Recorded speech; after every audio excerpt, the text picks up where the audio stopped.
Well, I met Glenn Plummer through social media, and he knew that I had a PhD in theater, and he said, I have an idea for a one-man show. So we got together, and he's telling me the story of Joe Hill. Now, I thought at first I had never heard of Joe Hill before, and then suddenly I remembered seeing the movie Woodstock and hearing Joan Baez sing the song, I Dreamed I Saw Joe Hill Last Night. And so I connected to the story. And he continued to tell me about his experiences with Joe Hill and who he was, and in fact Glenn had tried to get a posthumous pardon for Joe Hill, who had been executed for the murder he did not commit. After Glenn's description of the one-man show, I didn't see it in quite that way.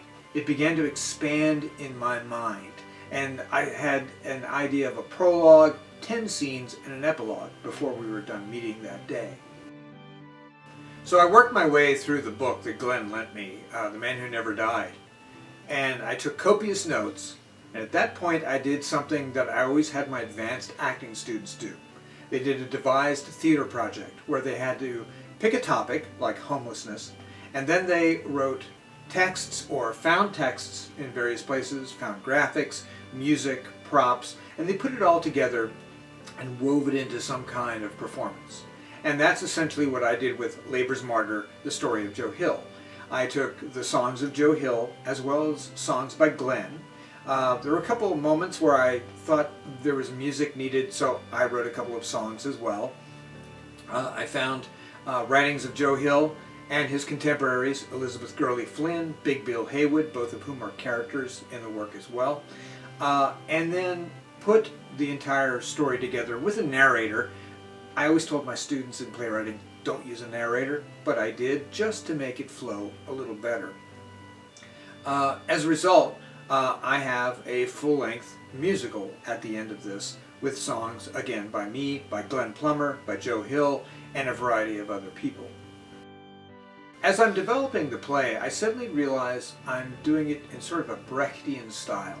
Bertolt Brecht was a German theorist, director, and playwright.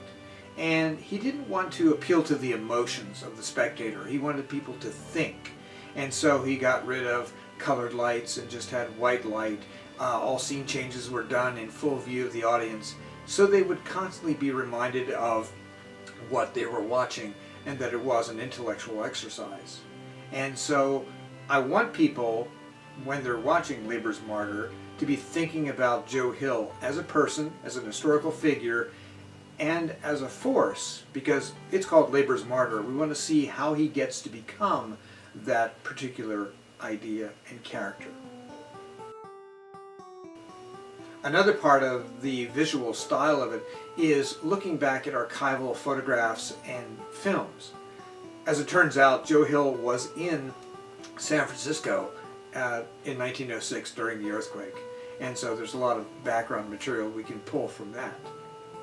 Interestingly enough, for me especially, he arrives in America in October 1902, immigrating from Sweden. Also in October 1902, Georges Méliès's film A Trip to the Moon was released. One of the best moments of that visually is when they shoot the rocket to the moon and the very bullet-looking rocket lands in the eye of the moon. And in a lot of ways, Joe Hill really stuck his finger in the eye of society and of management and of capitalism.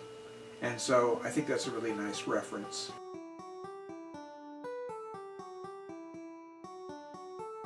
One of the things I always told my playwriting students was that when you set a play in an historical period, you're still reflecting and echoing whatever is happening in the current time.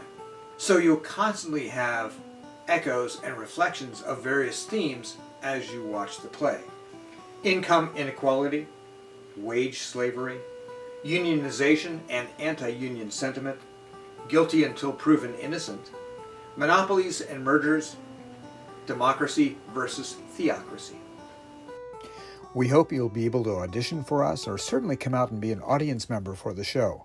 But if you can't, please consider making a donation to the cause and help us realize this production.